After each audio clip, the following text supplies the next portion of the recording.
South Park, I don't know how they survive. You know, they're one of the outliers that somehow haven't been canceled yet. It's I'm so quite funny because surprised. they're an outlier slash they're not, because they're probably one of the last few things that actually makes money for these networks. Like they're actually, because like I've Yeah, always talked about, like with Ryan, where when all of this like diversity stuff was happening, and just maybe to make myself feel better, I'm like, at some point these companies are gonna have to go back to making money because they're businesses. And like at some point, they're gonna have to, right? They're gonna have to be like, all this stuff that doesn't make any money, we have to stop doing. Like we're yeah. losing money. Well, and part of the reason why they're doing this is, and I covered this in my last book, Hollywood Propaganda, how TV, movies, and music shape our culture. And I kind of get a little obsessive about how certain people in the mainstream conservative movement just still don't get it. You know, like they're not talking about Operation Mockingbird. They're talking about the deep state. But they don't talk about the Bilderberg Group or anything like that. They want to touch on Skull and Bones.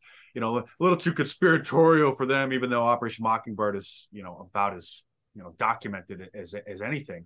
But like in that book, there are literally agencies in Hollywood that people go to and then hire as lobbyists. Okay. And then they lobby the writers and the producers of the studios to then insert messages into shows. So, like, if you're some, organization that has a message that you want to put out, whatever it is, you go to one of these agencies. Proper Daily is one of them, which was started by like a Hillary Clinton associate who was with like the Clinton Foundation. And they literally will just take your money, and then they have all the connections in Hollywood, and then they'll lobby the writers and the studios and be like, hey, this would be a great idea. And then they present them with talking points and story ideas, just like lobbyists in Washington, D.C.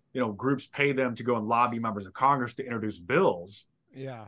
Groups pay these Hollywood agencies, they're called social impact I mean, agencies, it's basically social to, engineering. yeah, to literally go and push their propaganda. So it's just, there's a mechanism behind the scenes that has been kind of like pulling the strings. So like these studios aren't just coming up with these ideas on their own. Now they almost are, because it's snowballed into a point where like, oh, this is the cool new thing. Like, oh, we gotta make sure we have a Latino and an Asian and a fat character, and Yeah, an that's just Arab and a gay character every and all this single stuff. thing.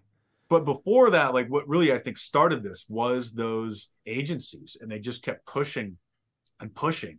And like Proper Daily had a dinner with like hundreds of like the biggest writers and studio heads, and they're all just like, then they just promote their agenda, and it's almost like the Bilderberg Group of Hollywood, where Yeah. then they get together and just kind of set what they want to be the agenda. And then all of the big heads of the studios and the writers are all there, and then they're like, "Oh, okay, this is what we're going to be doing now. Sounds good." Yeah. Is there any indication that, because Mockingbird was what, in the 70s when it Yeah. started? Well, it started in the 50s actually, Started in the but then 50s. Okay. yeah. Do they like, I mean, it seems to think that there's like, do you know for a fact that it's over, or do you know for a fact that it still continues in some sort of different form? Nobody's going to admit that, but I mean, like anything that But like maybe the some evidence is whistleblower the or... evidence is clear as day. I mean, you have it's obvious as day, but nobody's going to admit it like they did back then. And even after the hearings, the church hearings, when they admitted it, and the whole report talks about how much money they were paying, like adjusted for inflation, it was like a quarter, $250 million a year in today's dollars that they're paying under the table for editors. Dude, they would have the heads of the studios and the anchors and reporters sign NDAs. Okay, so like if the CIA is going to approach somebody and be like, "Hey, we want you to talk about these things," and even maybe back then, they would argue that it was for good. It was just to fight communism, right? Mhm. But it's still, they're giving the reporters classified information and say, "Hey, talk about this. Don't talk about this." They literally would have them sign NDAs, right? So then they would have them sign an NDA, and this is all in the church committee report. They would have them sign an NDA before they would even tell them anything. It's like, hey, we want to talk to you about something important.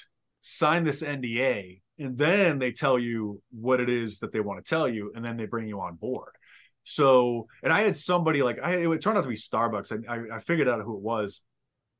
They approached me. This is like years ago. Some law firm approached me, or advertising agency, and they're like, hey, we have a big client, that wants to, use one of your videos in an ad. But we need you to sign this NDA to tell you about it, right? And Yeah, I'm like, right. Yeah, they just even get the ball rolling and all. yeah. Like we just. I'm like, no, I'm just not going to do it. And then it turns out it was Starbucks because they tried to kind of mock the war on Christmas. So they wanted to just take like a little soundbite from one of my videos and then include it in their ad about everybody like complaining about their cups not be having Christmassy stuff on them. But like, do you imagine that the CIA doing that? So like anybody who's even associated with it's not going to admit that's what they're doing, right? So I mean, it doesn't take a genius to figure out that after they're caught doing something that, oh, sorry, we just won't do that anymore. Right. You know what I'm We'll saying? just be way better about doing it. All right, we're gonna. Well, that's actually what the former head of CBS, I think it was William Paley, might have said. Like he was interviewed after the hearings, and somebody asked him back in like the mid-70s. They're like, "Hey, do you think that this still goes on?" And this is like literally the former head of CBS at the time, and he's like, "Oh, I'm sure that it does." He was I guess he was former head at that time, and he's like, Right. "I'm sure that it does, but they have to be a lot more circumspect about it." So yeah, and I mean, to get somebody on the record about it is going to be virtually impossible. But to say that it doesn't happen still today, I think is just idiotic. And that's at a time when there was like what 6 TV state channels or something. 4, so you're like 3. or whatever, Yeah, 4, 3, and like a handful of newspapers. Some So you're magazines. like, yeah, like you could really with very minimal effort at that point probably like really dictate what people thought.